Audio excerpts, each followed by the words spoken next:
Ladies and gentlemen, welcome to another exciting episode of Paul Brown Show. Yeah. In our society, we have individuals who have been falsely accused of crimes by our law enforcement. Today, I have as my special guest, he's Mr. Darnell Alexander, and he's also a hip-hop artist. How you doing there, Mr. Alexander? I'm doing great. Tell the audience a little bit about yourself. My name is Darnell Alexander Jr. I'm from Salisbury, North Carolina, and I go by stage name Brazy Brazy, B-R-A-Z-Y, B-R-A-Z. Okay, you were arrested of a crime. Tell the audience a little bit about what happened to you. Correct. June 24th, 2018, I was arrested, falsely accused of a double murder, death of Mariah Turner and her unborn child. I was snatched out of my home from my family, and I was just judged. I was accused. I was bashed. I was sabotaged. I was slandered by my own community. Like I say, it was for, I want to say, I don't want to be too rude how I said, but it was about a fiend, a crackhead, a person who was on drugs, who pointed me out of a lineup and told the police department like it was him, and they just put the charge on me. No investigation how they were supposed to. They just did what they wanted to do. Correct, and that's another question I was going to ask is, why did they label you out as far as the individual that committed this crime? I want to say 7 days before the murder had happened, I was at Christo's. It's a chicken spot that they sell soul food in Salisbury, North Carolina. Okay. And across the street is Advanced Auto Parts. And across the street, it was a girl that's my brother's sister, actually. She was there with her boyfriend, that is the deceased brother. And I knew them, you know what I'm saying? I knew them from growing up as a young childhood. So I had went over to talk to them, and we just was chopping it up, getting to know each other, because it was like we ain't seen each other forever. So we was talking, and the smoker who was there that accused me and pointed me out in the lineup, he was there, so that's how he pointed me out. Okay, all right. Being that you were innocent, how did you feel about your lawyer that defended you? I mean, because you said you were innocent, and how did you feel about the representation that you were having at that time? I mean, I had a public defender, Mr. Doug Allen Smith, and a lot of people say that public defenders don't do their job, or they just not in it for you, they in it for us. I'm here to say that that's not true. My public defender, he worked hard. When I told him my story and where I was at from beginning to end, the first day we met, he jumped right on it. You know, he called Mr. Sam Russell, who was my private investigator. He worked for Magnum private investigations. And if it wasn't for him getting my private investigator that fast, I wouldn't have got the videos they got of me in Charlotte, North Carolina at the Alaexander. You know, so he said my case, like, he said in the first couple minutes talking to somebody with one of the serious cases like I got, he said that he know if somebody lying or not, because he's been doing it for so long. But because I knew where I was at from, you know what I'm saying, everywhere I went to, he was just like, you didn't stutter, you wasn't lying. He was like, so I knew it was some truth in what you were saying, so they jumped right on it, and they went and got the videos, and I still went from there. When you was arrested, how did your family take this, you know, being that you were being accused of this crime, how did your family and your friends take this in? That kind of a kind of iffy situation. As far as friends, a lot of people that I thought was my friends, they faded. You know what I mean? Like, I look at it like, if you know somebody, then they say like that this person did this or this happened. If you know somebody, you just be like, nah, like I know him or I know her. So some people who just faded, I took it as they didn't really know me like I thought they knew me, and they wasn't really friends. You know what I mean? So family, it's been like a rocky situation with my family. Both of my parents are deceased. My father died in 2000 from cirrhosis of the liver, and my mom died in 2005 from, they found spots on her brain. So I got my grandma, I got my aunts, I got my sisters, my brothers. My sister was there. I talked to her on the phone. She kept money on the phone when she could. My aunt, she came along towards like the middle. She was there actually there the first day, and then because my aunt, she got like a lot going on, and she worked a lot, but she was there for my child, so that's the main thing that I was happy about. So she was there from day one with my child and stuff, and kept him intact. Excuse me. Some of my mom's sisters, I mean, they went their separate way, like they turned their head. So how did that make you feel? I mean, they being that they seen you since you were little, and watching you grow up, and now you're being accused of some crime. They know that that's not you, that's not your character. It hurt, you know what I mean? It hurt me in some ways because I looked at it like, okay, if it was just a regular charge, like something like, let's say shoplifting or breaking and entering, and I was only facing like a year or something like that, I was going to get out, and they was like, you know, I'm tired of him getting in trouble type stuff, and they turned their head, that's different. But I'm like, I'm facing murder, I'm facing a death penalty, like you may never speak to me again.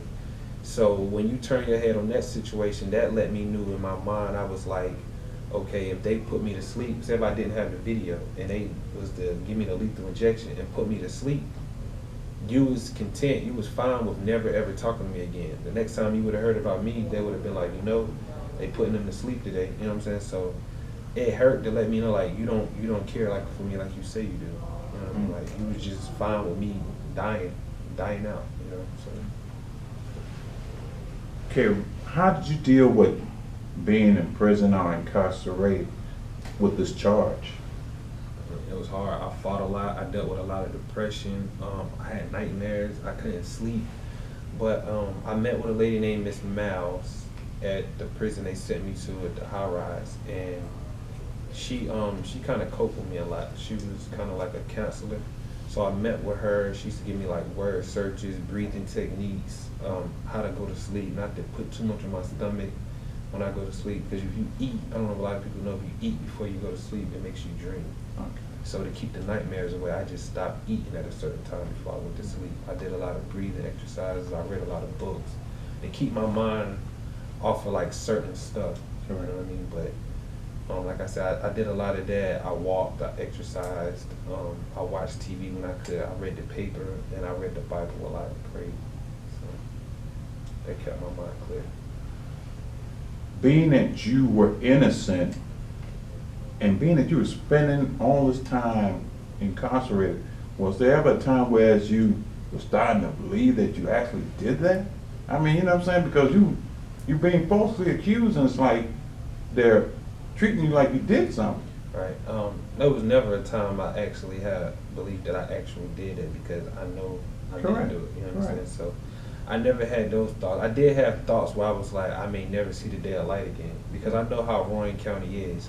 I know how they is with the justice system, how they don't really care about, I feel like, now this is how I feel like they don't really care about getting the right person off the streets or bringing justice to somebody's family. They just care about convicting somebody. Okay. You know, so I looked at it as, okay, I'm another African American man. I got a record, you know what I'm saying, a little record. I got a white collar crime, what they call them. I don't got nothing serious on my record. It's like they would fit in this category. And they break felonies down in categories where you got like class A, B, C, D, E, F, G, all the way up. So A, B, C, and D, all those is like the most serious offense. Mine is kind of like down in like I's and J's and stuff like that. Okay. So I just looked at it like, okay, I got a little record. I'm another African American male. This is what I'm accused of. They're gonna believe what they want to believe, and here's the facts. I presented the fact. I presented the proof. So I looked at it like, once we gave you the proof, and you didn't want to let me go, then I may not never see the light again. If you're not going off the evidence that I got that shows that I'm innocent, it's over for me. I should still be sitting here. So how did that, I mean, at what point did you show them the proof? You know, I mean. I was arrested June 24th, 2018. They had the proof by like July 2nd, maybe 4th, 5th, something like that. And they still kept you incarcerated. Right. The times that they went and got the video, my lawyer had to get certain videos subpoenaed. Some places give you videos, but to protect your identity, they was like, okay, we understand you as a lawyer, you're a private investigator, but you have to have a subpoena. So we had to wait a couple of days, so it pushed the time back. So I want to say like within like 10, 15 days apart at most, they had all the proof, to like videos that I was here at this location around this time that this murder happened. So they knew that. So how does that make you feel about our court system, knowing that this evidence wasn't given out? You know? It's court systems, some court systems is ran correctly. It just depends on the area and who's, you know what I'm saying, who's elected, who's the DA, who your lawyer is, who the police officers are, because it happens everywhere. So I've just felt that our court system in Rowan County is destroyed, it's corrupt, you know what I'm saying, it's evil, it's not professional to me, you know, so, and I think it needs to be investigated. I feel like that they just do what they want to do. I look at it like Rowan County is its own little town, which it is, but it's like they got their own little world. You play by their rules, and that's it. That's just how it goes. Unless you bring in some heavy hitters in there that's going to really fight for you. If not, you get lost in the, you know what I'm saying, you get lost in the system. Describe that feeling when you were informed that they were going to release you. It was unreal. I'm not gonna lie. Like, I was asleep. It was like 12 something, maybe 12:15, 12:30. In the afternoon, they woke me up and they came and got me, and they was like, I'm thinking I was going to the nurse because I had an ear infection there. So I was like, where I'm going, and it's this lady named Miss Tillery that was there, and she was just like, put a smile on your face. And she was like, was you asleep? And I was like, yeah. She was like, put a smile on your face. So I was just like, all right, well, where am I going? And she said it again. She was like, put a smile on your face. And she walked off. So I was just like, well, whatever that's about. So the next officer, he put me on the elevator. He took me downstairs. I seen my private investigator, Mr. Sam Russell, and my paralegal, is Rachel Hughes. And they took me in a little conference room, and they shook my hand, and it was like, you look tired. They didn't know that I didn't know that I had, they thought I already knew the news, but I didn't. So they were just like, you don't know what's going on, type of stuff. And I was like, nah. They're like, you happy to see us? So I was like, I mean, I guess you got some good news for me. You know what I mean? So he was like, well,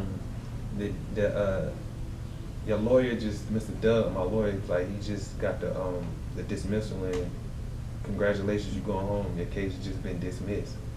So I was just sitting there like,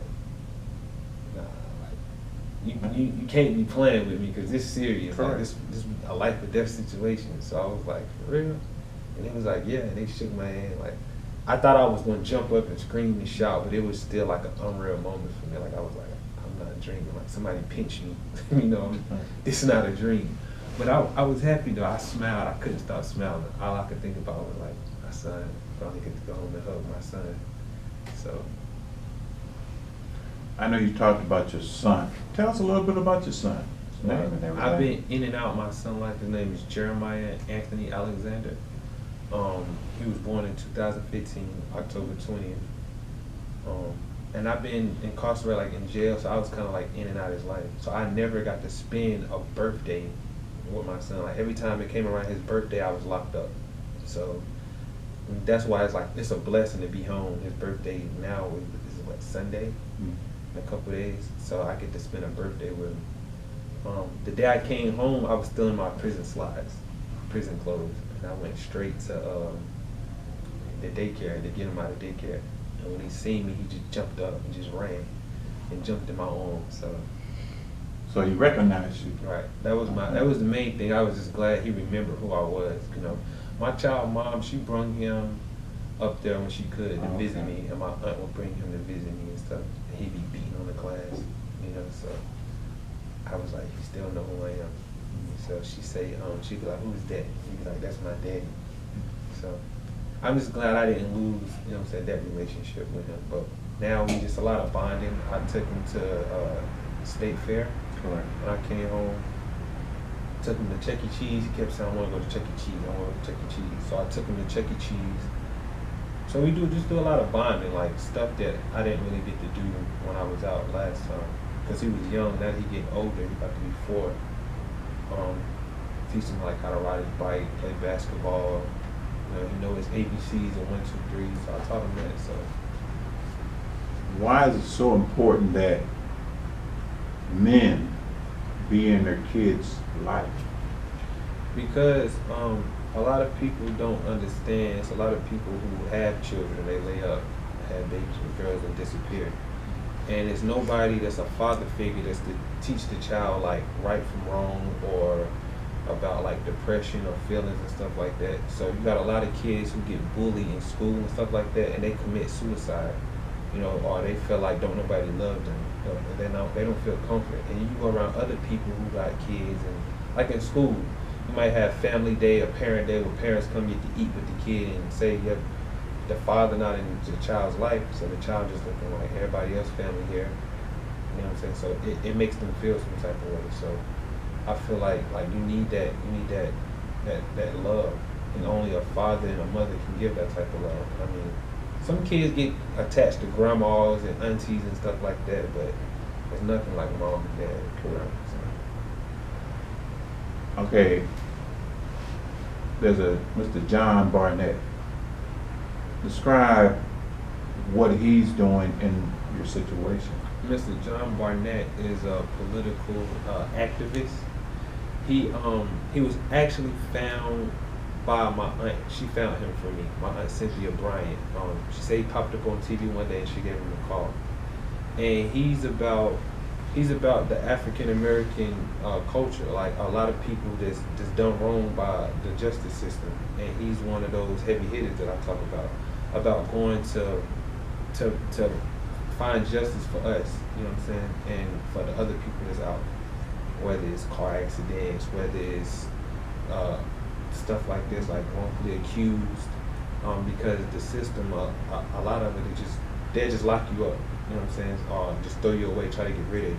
So he about fighting for you, you know what I mean? He's helping me now fight back towards the DA in my county, Brandy Cook,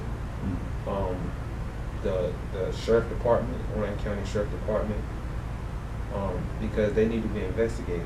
So he's helping me with that. He's helping me cope. He's helping me get back to how I used to be. You know what I'm saying? Succeed in society, you know, and feel normal. Because it's times where I still don't feel normal around officers or around, you know what I'm saying, just in my county alone. And I was born and raised there, so I feel like my son still lives there. So when I go there to get him, I feel weird when I'm there. I feel like people may still be out to get me, because people don't believe what they want to believe, you know, because they put on the news and say that he innocent or his case was dismissed. So some people, it don't matter. That's what they said did it. That's what they content with. So when I got somebody like Mr. John Barnett, to show me like it don't matter what they say, we're gonna fight to the end. We're gonna show them that Mr. Darnell Alexander Jr. is not that man they say he is. He's a different person. You know, he's a father. He's a musician. You know, so and that's what he do. That's what he work on. Mr. Alexander, you're an aspiring hip hop artist. How long have you been in that field, the music industry? I've been writing music for a while. I want to say over 10 years. My dad played drums for a band called the Crown Heights Affair out of Brooklyn, New York.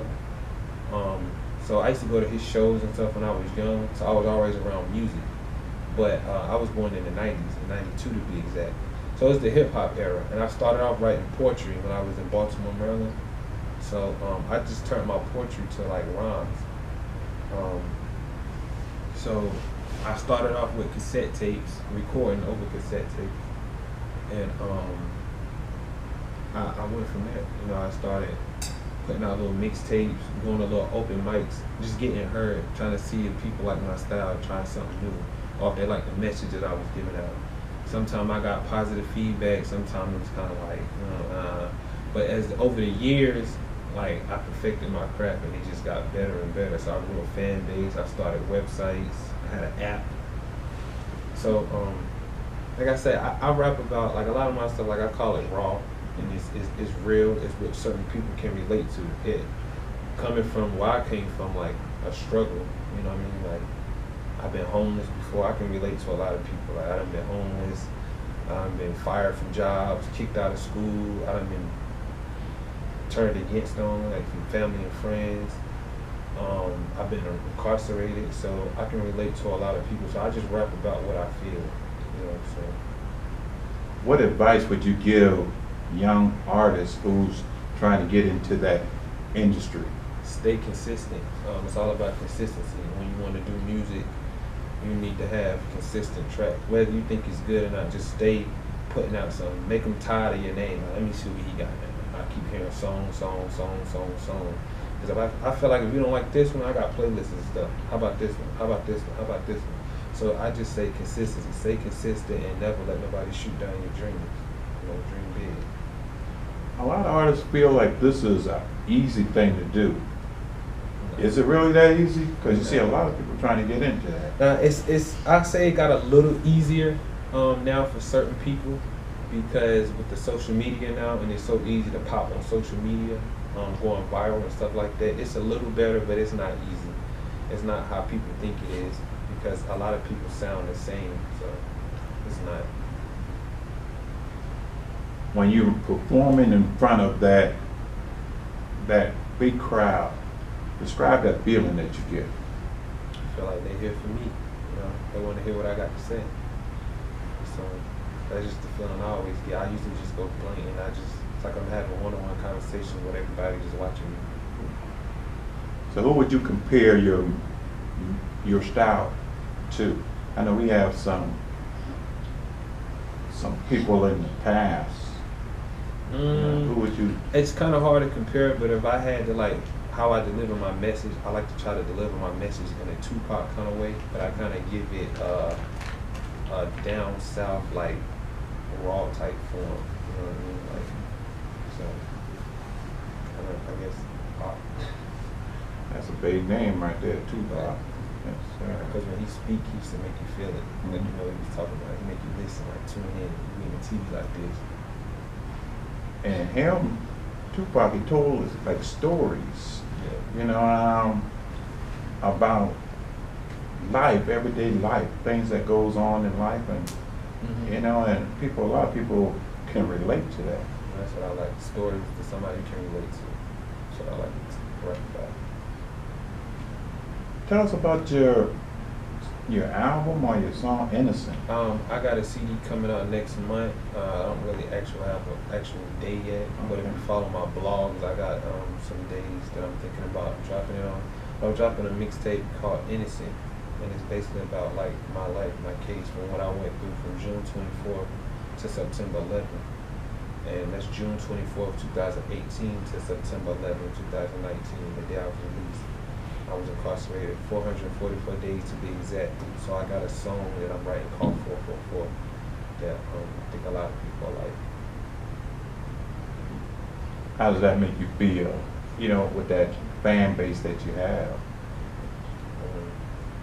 I feel blessed, for real. I feel like it gave me an extra little boost to people. Like, I want to hear what you got to say. You know, I got people emailing me and DMing me, like, when it's coming out, I'm waiting on it. I put little snippets and teasers out to let them hear, like, this is what it's going to sound like. So it's big. It's going to be big.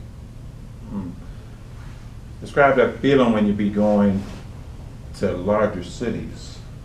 Some of the larger cities, like when I went to Raleigh, that's the state, they showed a lot of love. Like, I was actually in there with another dude who was just wrongfully accused, and he just came home. And I keep Mr. John Barnett cards on me, so I'm in there passing cards out and mixtape cards out like, yeah, we finna do something big. And I was like, you need to get in touch with him.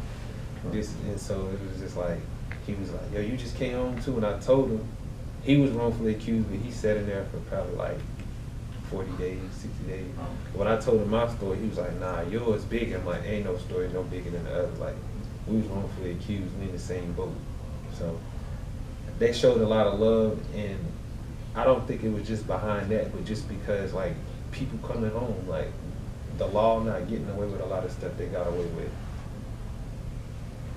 Mr. Alexander, where do you see yourself at 5 years from now? 5 years from now, I see myself somewhere successful, a nice job, a nice buzz going on with my music. I see myself grew more with my son, in a nice house, and and speaking to other kids like group homes, detention centers, jails, prisons, hospitals, like wherever that psychiatric wards, just wherever kids or people go to, they feel like they're going through something, and not just kids, but older people. Somebody who feel like they don't nobody hear them, because sometimes that's all you need is just somebody that can express what they feel or how you feel. Because a lot of people are like, oh, I know what you're going through, but you don't. Like, you never been homeless before. You never laid in a cot or a hard steel piece of bed. You never ate milk, or drunk milk and juice out of a plastic bag. So you can't relate to. You say you know how I feel, but you really can't. So when you find somebody that actually comes from that,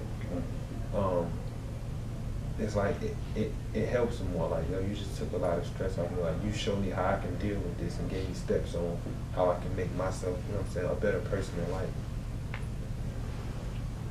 How does it feel knowing that you're probably like a role model for those that have been incarcerated, falsely accused, and coming back out into society? I feel like I can make a change. I feel like I can keep what Nipsey Hussle had going on, keep it, because it need more people like him. I feel like I can expand and help change the world, because I'm not going to change the world overnight. I'm not going to change overnight, but it starts with somebody, you know what I mean? So I feel like maybe I can help keep the crime rate down in my city. I feel like I can help keep from kids committing suicide or, committing a crime, doing something when they feel like I don't care. I can get them out of that I don't care mode. Like, I'm gonna be another Bill Gates, or I'm gonna be the next, you know what I'm saying? Like, somebody big. I want to be the next Oprah Winfrey. Like, you can dream like that. Why do you feel Rowan County needs to be investigated? Because they unprofessional and